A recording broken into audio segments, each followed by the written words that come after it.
joined now by Sheriff Joe Lombardo for our Morning Cup of Joe segment. Thanks so much for being here, Sheriff. Good morning. Good morning. We were just chatting about the Super Bowl. Of course, we all watched. More than 300,000 people were in town betting on it, enjoying the festivities, if you will. How did everything go compared to years past? Actually, it went pretty well. It was very quiet. It might have had something to do with the Super Bowl, as boring as it was. People were a little comatose associated with it. But in reality, we did a couple DUI checkpoints, which we normally do during the Super Bowl to try to manage people's celebration. And we had one over in the south end of town and also in the northwest part of town, because those are our areas where we experience a lot of our DUI fatals. So, you know, it's hard to say whether a checkpoint is successful or not, because you hope you don't have to arrest anybody.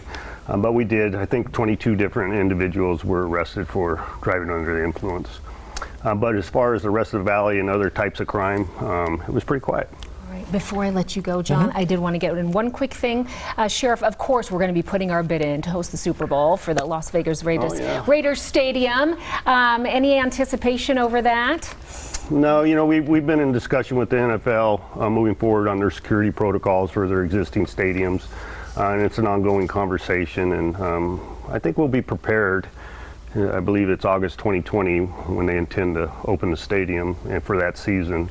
And I feel confident that we're going to be prepared to handle anything associated with it. But because of the draw of the people and the size of the events, we're going to have to rely on Henderson and North Las Vegas to assist us with manpower per se. Okay. So we'll see when it finally comes. Yeah. All right, so here's another story. We've been following it for more than a week here in the Valley. The assault of a young girl on her way to school here in Las Vegas.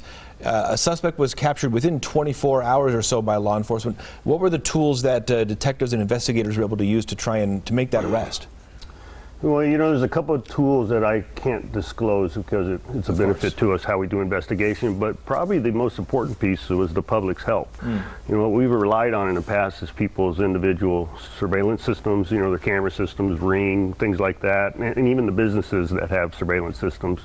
So we do a canvass usually after those type of crimes and see if we can draw on any video surveillance or witness statements, and those traditional types of police work were very successful in this event. We were able to draw a picture of who the suspect was and what vehicle he was driving and put two and two together that led to a successful arrest. I mean, it's unfortunate that it happened, but because of those investigative tools and the data analysis and all that, we were able to place this individual with another similar type crime earlier in the year. So hopefully he'll stay off the streets at this point. So. All right. Metro has... Can I provide a little clarification on that? You know, quite often when we talk about those kind of arrests, we forget about the victim. And in this case, they were both juveniles. So I have to be very, well, I'm very proud of the unit that assists us in those investigations, and that is the Southern Nevada Child Assessment Center, which is located down by Juvenile Hall over there off of Pecos Bonanza. And the professionals that provide the forensic interviews with juveniles and the mental health and the medical health professionals who partner with the police department in those interviews are to be commended for the job they do. Before we let you go, we know Metro has had 3 officer-involved shootings in just a month's time. Is this a larger number than other months compared? How would you rate that? We're one more than we were last year at this time, and I think at this point now today we're probably about the same.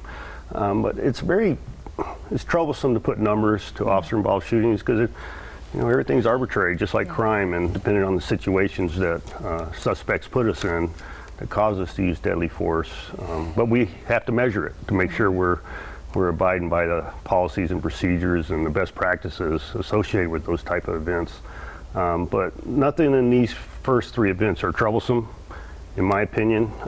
They were officers put in situations that was their only source of reaction.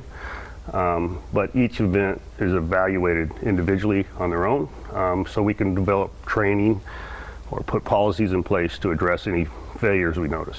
So it's a pretty complex, comprehensive process, especially after years in past where we used to just go right along after an event, sort of like what they do on TV. but now it's a really comprehensive evaluation. Thank you, Sheriff. Sheriff Lombardo, thank you for joining us this morning. If you have a question for the Sheriff, you can go to our website. It's lasvegasnow.com. The link is on the right side of the page, and you can find out if your question was answered every Wednesday. We're back after this.